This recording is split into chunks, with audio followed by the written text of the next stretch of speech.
Hello मेरे प्यारे दोस्तों, आज हम लोग देखने वाले हैं संख्या पद्धति के जो ब्रह्मा बोर्ड टुडे का ऑब्जेक्टिव प्रश्न है उसमें के प्रश्नों को। इसमें हम लोग प्रश्न संख्या 1 और 2 पढ़ चुके हैं, जिसमें परिमेय संख्या और अपरिमेय संख्या को मैंने बताया था। तो इसमें भी हम लोग को क्या करना है, परिमेय संख्या छांटना है। तो इसको छांटने सीखने से पहले हम लोग को कुछ नियमों को जानना होगा जो आपके किताब में मेंशन किए हुए हैं। तो इसमें हम लोग देखेंगे, पहला नियम है एक परिमेय संख्या और एक अपरिमेय संख्या का जोड़ या घटाना अपरिमेय होता है। मतलब कोई भी हम लोग का एक गो परिमेय संख्या होगा, जैसे मान लो मेरा परिमेय संख्या 2 है, 2 में से हम लोग एक अपरिमेय संख्या मान लो मेरा √3 है, इसको घटाएंगे तो मेरा रिजल्ट क्या आएगा, अपरिमेय संख्या आएगा। या मान लो कोई परिमेय संख्या दिया रहेगा, उसमें हम लोग किसको, एक अपरिमेय संख्या जैसे √5, ये परिमेय संख्या 2 है मेरा और √5 ये अपरिमेय संख्या है, इसको जोड़ेंगे तो क्या आएगा, अपरिमेय संख्या आएगा। नेक्स्ट हम लोग अगर देखेंगे इसी का, ये तो परिमेय संख्या से हम लोग क्या किया, अपरिमेय संख्या को घटाए तो मेरा क्या रिजल्ट आया, अपरिमेय संख्या आया। जब हम परिमेय संख्या से अपरिमेय संख्या को जोड़े तो मेरा रिजल्ट क्या आया, अपरिमेय संख्या आया। मान लो हमको दिया रहेगा कि एक गो अपरिमेय संख्या से बोलेगा परिमेय संख्या को जोड़ेंगे, जैसे √5 से √5 में √2 को जोड़ेंगे, मतलब √5 क्या है, मेरा अपरिमेय संख्या है, इसमें परिमेय संख्या को जोड़ेंगे तो मेरा रिजल्ट क्या आएगा, फिर भी मेरा अपरिमेय संख्या ही रिजल्ट आएगा। या हम लोग कुछ भी अपरिमेय संख्या मान लो √7 से एक परिमेय संख्या मान लो 1, इसको घटाएंगे तो मेरा रिजल्ट क्या आएगा, अपरिमेय संख्या आएगा। इसी प्रकार रूल 2 को देखेंगे, एक अपरिमेय संख्या के एक साथ एक शून्यतर परिमेय संख्या का गुणनफल या भागफल अपरिमेय होता है। इसका मतलब क्या है, एक गो मेरा अपरिमेय संख्या रहेगा, जैसे मेरा अपरिमेय संख्या मान लो √2 दिया है, जैसे अपरिमेय संख्या मेरा क्या दिया है, √2 दिया है।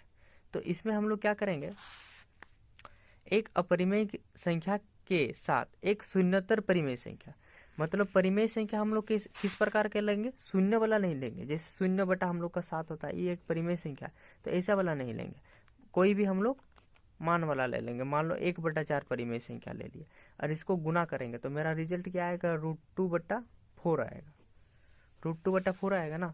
तो गुणनफल या भागफल अपरिमेय होता है, तो इसका रिजल्ट मेरा क्या आएगा, अपरिमेय ही आएगा। या भागफल मान लो √2 दिया रहेगा, इसमें कोई हम लोग किसको भाग दे देंगे, एक परिमेय संख्या को भाग देंगे तो मेरा रिजल्ट क्या आएगा। इसको सोल्व करेंगे √2, अरे हम जब डिवाइड को हम लोग इसमें चेंज करते हैं, इंटू में चेंज करते हैं, तो 4 ऊपर जाएगा और 1 नीचे आएगा, तो इसको इसके साथ इंटू करेंगे, √2 तो वो 4 के साथ गुना होगा नहीं, इसका ये कैसे हो जाएगा मल्टीप्लाई, 4 √2 होगा। तो ये मेरा किस प्रकार का संख्या आया, अपरिमेय संख्या आया। लेकिन इतना याद रखना है कि वो जो परिमेय संख्या होगा वो शून्यतर नहीं होगा, मतलब जैसे 0/7 जीरो वाला परिमेय संख्या नहीं होगा। फिर हम लोग देखेंगे रूल 3, यदि हम 2 अपरिमेय संख्या को जोड़े, घटाए, गुना करें या अपरिमेय संख्या को दूसरी अपरिमेय संख्या से भाग दे तो परिणाम परिमेय या अपरिमेय कुछ भी हो सकता है। इस रूल को अच्छा से देखिएगा, 2 अपरिमेय संख्या मतलब 2 गो अपरिमेय संख्या, जैसे मेरा मान लीजिए √2 और कितना दिया है, √2 दिया रहेगा, तो इसको अगर हम लोग जोड़ेंगे तो मेरा इसका रिजल्ट क्या आएगा, यहाँ पर एक गो √2 है, यहाँ पर एक गो √2 है, तो टोटल मेरा कितना √2 हो गया, 2√2 हो गया। तो ये मेरा कौन सा संख्या है, ये अपरिमेय संख्या है। अपरिमेय संख्या मतलब जोड़ेंगे या घटाएंगे, अगर दोनों अपरिमेय संख्या रहेगा तो जोड़ेंगे या घटाएंगे या गुना करेंगे तो मेरा क्या आ जाएगा, एक तो परिमेय भी हो सकता है और नहीं तो अपरिमेय संख्या होगा। तो इसी प्रकार हम लोग देखेंगे प्रश्न संख्या 3 में। प्रश्न संख्या 3 में हम लोग को क्या पूछा था, निम्न में कौन परिमेय संख्या है। 3 नंबर में क्या पूछा था कि इसमें से कौन सा परिमेय संख्या है उसको बताना। तो ऑप्शन ए में दिया था 2 - √5। हम लोग जानते हैं 2 क्या है, एक परिमेय संख्या है और इसमें से हम लोग किसको घटा रहे हैं, √5। √5 क्या है, अपरिमेय संख्या है। तो जब भी हम लोग परिमेय संख्या से अपरिमेय संख्या घटाते हैं तो मेरा रिजल्ट क्या आता है, अपरिमेय ही आता है। फिर हम लोग ऑप्शन बी में देखेंगे। ऑप्शन बी में क्या दिया है, 2√7 बट्टा दिया है 7√7। मतलब ऊपर वाला मेरा क्या है, अपरिमेय संख्या है, और नीचे वाला भी क्या है, अपरिमेय संख्या है। जब हम लोग अपरिमेय संख्या से अपरिमेय संख्या को भाग देते हैं, जैसे मेरा यहाँ पर था, अपरिमेय संख्या से अपरिमेय संख्या को जोड़ते हैं या भाग देते हैं या गुना करते हैं, कुछ भी करते हैं, तो मेरा परिमेय भी आ सकता है और अपरिमेय भी आ सकता है। इसको हम लोग को क्या करना है, सोल्व करना जरूरी है। तो इसमें हम लोग देखेंगे, सिंपल में हम लोग सोचेंगे √7 और √7 कटेगा तो बचेगा क्या, 2/7। तो मेरा क्या आया, 2/7। मतलब ये कौन सा फॉर्मेट में आया, P/Q के फॉर्म में आया। तो ये मेरा क्या हो जाएगा, परिमेय संख्या होगा। एक्चुअली में ऐसे नहीं होता है। एक्चुअली में इसका कैसे होता है, इसका परिमेयकरण करते हैं। जैसे √7 2√7/7√7 दिया है, तो इसको हम लोग परिमेयकरण किसके करेंगे, हरों का परिमेयकरण। मतलब जो नीचे वाला हर दिया रहता उसको परिमेयकरण करेंगे। मतलब अंश के साथ भी गुना करेंगे और हर के साथ भी गुना करेंगे। तो अंश के साथ गुना करेंगे तो 7√7 हो जाएगा, और हर के साथ गुना करेंगे तो 7√7 हो जाएगा। मतलब ये लिखने का ढंग है। ये वाला अगर हम लोग का कटेगा तो कितना आएगा, एक ही आएगा। मतलब हम लोग इसको लिख सकते हैं इसे।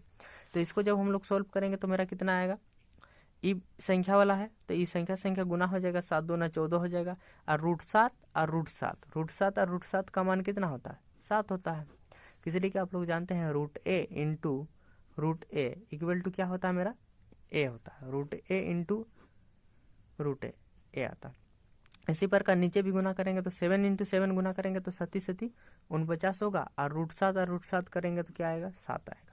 मतलब 7 तो मेरा कटा, और यहाँ पर 7 दूना 14 और 7 49 कितना आ रहा है, 2/7 आ रहा है।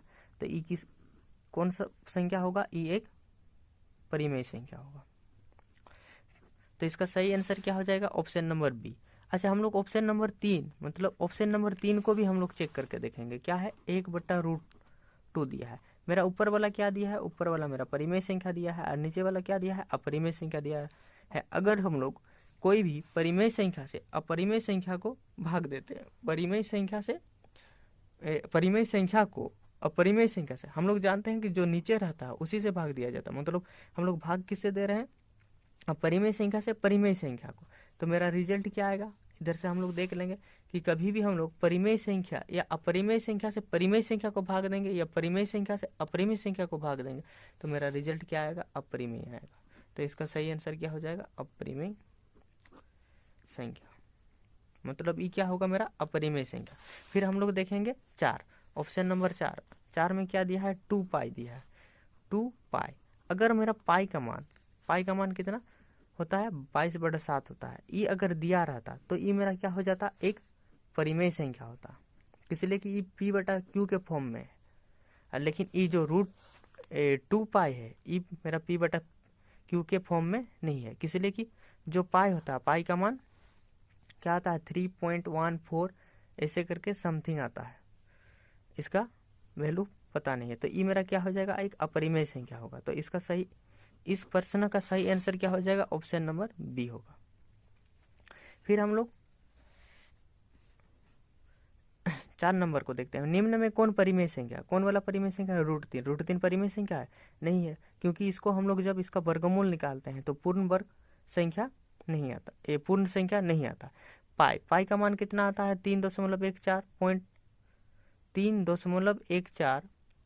डेश मतलब बहुत सारा संख्या आता है। तो ये भी मेरा परिमेय संख्या नहीं होगा। जब हम लोग जीरो, हम लोग को बताए थे कि जब परिमेय संख्या पढ़ाए थे कि हम लोग का परिमेय संख्या किसको कहते हैं, P/Q के फॉर्म में लिख सकेंगे। लेकिन P और Q क्या होना चाहिए, पूर्णांक संख्या होना चाहिए। क्या होना चाहिए, पूर्णांक संख्या होना चाहिए। इसके साथ साथ हम लोग का जो Q होगा वो नॉट इक्वल टू 0 होना चाहिए। मतलब जो नीचे वाला पार्ट है वो 0 होना ही नहीं चाहिए। तो ये परिमेय संख्या होगा, नहीं होगा। फिर हम लोग देखेंगे 0/4 ये मेरा P/Q का फॉर्म में है। देखो 0/4, ऊपर वाला मेरा P हुआ, नीचे वाला Q हुआ। और जो P है वो पूर्णांक संख्या है कि नहीं, 0 एक पूर्णांक संख्या है, आप सब कोई जानते हैं। और Q जो 4 है, क्यू का मान कितना है 4, ये भी एक पूर्णांक संख्या है, और क्यू नॉट इक्वल टू मेरा 0 भी है, तो इसका सही आंसर क्या हो जाएगा, ऑप्शन नंबर 4। फिर हम लोग देखेंगे निम्न में कौन परिमेय और निम्न में कौन अपरिमेय संख्या है। हमको यहाँ पर क्या बताना है कि अपरिमेय संख्या कौन है। पहला ऑप्शन दिया है 0, 0 को हम लोग 0/1 लिख सकते हैं। 0 को हम लोग कैसे लिख सकते हैं, 0/1 लिख सकते हैं, मतलब ये मेरा क्या आ गया, P/Q का फॉर्म में आ गया। और P क्या है, P मतलब 0 है, और Q क्या है 1 है, तो ये दोनों क्या है, मेरा पूर्णांक संख्या है। और Q नॉट इक्वल टू मेरा 0 भी है, तो 0 क्या हो जाएगा, एक परिमेय संख्या होगा। एक को भी हम लोग 1/1 के रूप में लिख सकते हैं, अर्थात ये भी मेरा क्या हो जाएगा, परिमेय संख्या हो जाएगा। और 2 को भी हम लोग 2/1 के रूप में लिख सकते हैं, मतलब ये भी मेरा P/Q का फॉर्म में आ गया, ये भी परिमेय संख्या है। लेकिन हम लोग जो √2 है, √2 को हम लोग P/Q के फॉर्म में नहीं लिख सकते। क्यों नहीं लिख सकते, क्योंकि इसका जब हम लोग वर्गमूल निकालते हैं तो हम लोग को पूर्ण संख्या प्राप्त नहीं होता है, तो ये मेरा क्या हो जाएगा, अपरिमेय संख्या हो जाएगा, मतलब इसका सही आंसर क्या हो जाएगा, √2 हो जाएगा। फिर हम लोग देखेंगे क्वेश्चन नंबर 6 में। क्वेश्चन नंबर 6 में पूछा है निम्न में कौन अपरिमेय संख्या है। हमको क्या बताना है, अपरिमेय संख्या। 3 देखेंगे, 3 को हम लोग 3/1 के रूप में लिख सकते हैं, मतलब ये मेरा क्या हो जाएगा, परिमेय संख्या हो जाएगा। फिर हम लोग 1/3 इसको देखेंगे, ये तो मेरा P/Q का फॉर्म में ऑलरेडी है, तो ये मेरा परिमेय संख्या हो जाएगा। अच्छा √4 का वैल्यू कितना आता है, √4 का मान आता है हम लोग का 2 आता है, और रूट निकालने तो आप सब कोई जानते ही होंगे। इसका वैल्यू कितना आता है 2, तो और 2 को हम लोग 2/1 के रूप में लिख सकते हैं, अर्थात ये मेरा P/Q के फॉर्म में है। लेकिन पाई का मान क्या होता है, अगर इसका पाई का मान 3.14 ऐसे ऐसे करके जाता है, तो ये मेरा क्या हो जाएगा, अपरिमेय संख्या हो जाएगा। क्या होगा, अपरिमेय संख्या होगा। अगर मेरा पाई का मान लो पाई इक्वल टू मेरा दिया रहता, पाई इक्वल टू 22/7, तब मेरा क्या आता, ई परिमेय संख्या आता। लेकिन ओनली फॉर अगर खाली पाई दिया रहेगा तो उसका वैल्यू क्या हो जाएगा, अपरिमेय संख्या हो जाएगा। और पाई का मान अगर 22/7 दिया रहेगा तो परिमेय संख्या हो जाएगा। तो इसका क्वेश्चन नंबर 6 का सही आंसर क्या हो जाएगा, ऑप्शन नंबर 4। फिर क्वेश्चन नंबर 7 में बोला है निम्न में कौन अभाज्य संख्या। अच्छा, अभाज्य संख्या कहते हैं किसको है, उसको सबसे पहले जान लेंगे, अभाज्य संख्या।